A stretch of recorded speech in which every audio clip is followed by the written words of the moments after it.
Welcome to ஜோலா kitchen.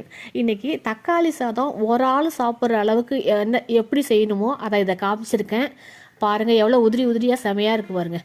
இதில் வந்து எண்ணெய் ஊற்றியாச்சு. வாசனை பொருள்கள்லாம் நான் எண்ணெய், கொஞ்சம் நெய், வாசனை பொருள் பட்டை, கொஞ்சம் சோம்பு, ஒரே ஒரு கிராம்பு போட்டிருக்கேன், கொஞ்சோண்டு பிரிஞ்சி இலை போட்டிருக்கேன்.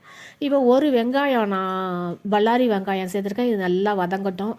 எங்கள் வீட்டுக்காரங்க இன்றைக்கி மதியம் சாப்பாடு வேணான்னு சொல்லிட்டு வெளியில் போயிட்டாங்க. எனக்காக சமையல் செய்கிறதாவது குயிக்காக இதை செஞ்சுருவோம், ஒரு ஆள் தானே, அதுக்காக தான் எனக்கு மட்டும் நான் இதை செஞ்சுருக்கேன். ஒரு 3 தக்காளி நல்லா பழுத்த தக்காளியாக எடுத்துருக்கேன், நைஸாக நறுக்கி அதையும் சேர்த்து இதை குழைய வேக வச்சுக்கலாம். இந்த எண்ணெயிலேயே வதக்க வேக வச்சுக்கலாம்.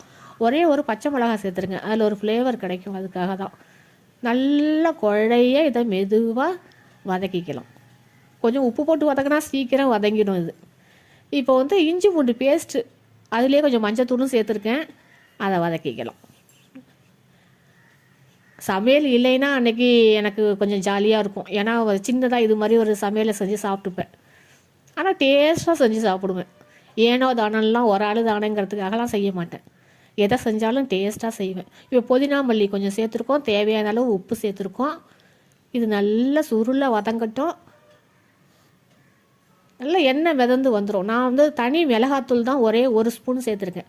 ஏன்னா நான் எனக்கு ஒரு ஆள் சாப்பிட்றதுக்கு தான் நான் செஞ்சுருக்கேன், இதை ரெடி பண்ணிகிட்டு இருக்கேன். ஏன்னா நான் இதில் கரம் மசாலா சேர்த்தோம்னா நம்ம வாசனை பொருள்கள் வேறு, கறி குழம்பு தாளிக்கிறதுக்கு உண்டான எல்லா பொருள்களும் போட்டிருக்கோம். அந்த ஃப்ளேவர் இதில் இறங்கியிருக்கும், அதுவே போதுமானது தான். கரம் மசாலா தனியாக சேர்க்கலை நான்.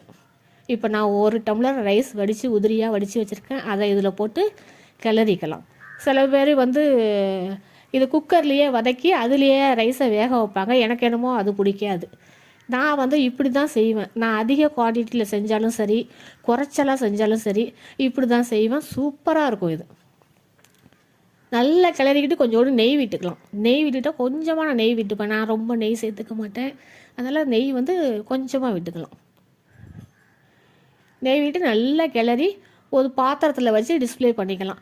நான் வந்து இதுக்கு தனியாக தொட்டுக்கன்னு தனியாக எதுவும் செய்யலை. ஒரு ஆளுக்காக என்னத்தை செய்கிறது அப்படின்னு சொல்லிட்டு கொஞ்சம் தயிர் போட்டு வச்சுருக்கேன், கொஞ்சோண்டு மிக்சர் வச்சுருக்கேன், அது போதுமானதாக இருந்துச்சு எனக்கு. இந்த வீடியோ உங்களுக்கு பிடிச்சிருக்குன்னு நம்புகிறேன். பிடிச்சிருந்தால் லைக் பண்ணுங்கள், ஷேர் பண்ணுங்கள், ஒரு சப்ஸ்கிரைப் பண்ணுங்கள்.